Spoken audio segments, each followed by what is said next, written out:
Surendranagar express train ઉપર પથ્થરમારો થવાની ખોટી પોસ્ટ મૂકનાર કોચ એટેન્ડન્ટ નીકળ્યો। સોમવારે સુરતના ઉધના સ્ટેશનથી નીકળેલી બાંદ્રા જોધપુર સુરેન્દ્રનગર એક્સપ્રેસ ટ્રેનના એસી કોચ પર પથ્થરમારો થયો હોવાની ખોટી અફવા ફેલાવવામાં આવી હતી। વાયુવેગે વાત ફેલાતા કોચમાં તપાસ હાથ ધરવામાં આવી હતી।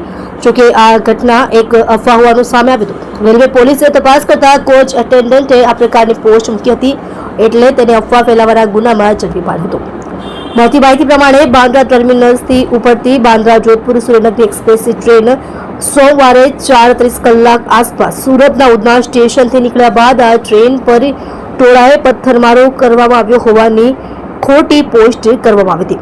Surendranagar train coach attendant Sunny ચૌધરીએ આ પોસ્ટ મૂકી હતી। તેમાં જણાવ્યું હતું કે ટ્રેन नंबर 12480 सूरत स्टेशन से पहले आउटर केबिन पर B4 कोच में सीट नंबर 50 और 51 पर पत्थर से मुस्लिम लोगों ने अटैक किया है, जो काफी शर्मनाक और चिंताजनक विषय है। मैं Sunny Kumar coach attendant Jodhpur zone ID number 76 ने अपनी जान जोखिम में डालकर ट्रेन की सुरक्षा की है।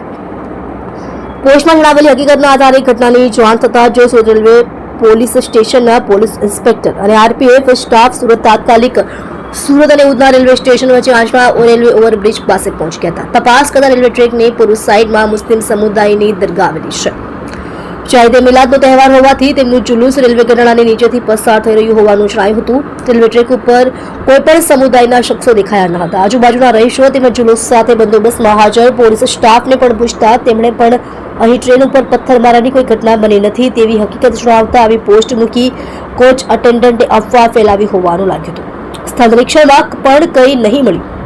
સ્થળ ઉપર નિરીક્ષણ કરતા કોઈ પથ્થરમારો થયા અંગેના કોઈ નિશાન કે માહિતી પણ મળી આવી ન હતી। રેલવે પ્રોટેક્શન ફોર્સે કહ્યું હતું કે આઉટર ઉપર ટ્રેક ઉપર ટ્રેન ઊભી હતી ત્યારે મુસ્લિમ સમુદાયના માણસોને જોઈને સની ચૌધરીએ ટ્વીટ કર્યું હતું, પરંતુ કોઈને પથ્થર મારતા જોયા ન હતા। ત્યારબાદ તેણે પોસ્ટ ડિલીટ કરી દીધી હોવાનું જણાવ્યું હતું। જુલુસ જોઈને ધિક્કારની લાગણી ઉત્પન્ન કરવાના અને પોતાની પ્રસિદ્ધિ મેળવવાના આશયથી ખોટો મેસેજ તેના મોબાઈલ ફોનથી પોસ્ટ કરી ખોટી અફવા ફેલાવી હતી। આ અફવા ફેલાવવા અંગે સુરત રેલવે પોલીસ સ્ટેશનમાં 23 વર્ષીય આરોપી કોચ અટેન્ડન્ટ સની કુમાર રાજવીર ચૌધરીને ઝડપી પાડી તેની સામે ગુનો નોંધી વધુ કાર્યવાહી હાથ ધરવામાં આવશે। તમે જોઈ રહ્યા છો iZone news channel, reporter Ajmal Jadav સાથે।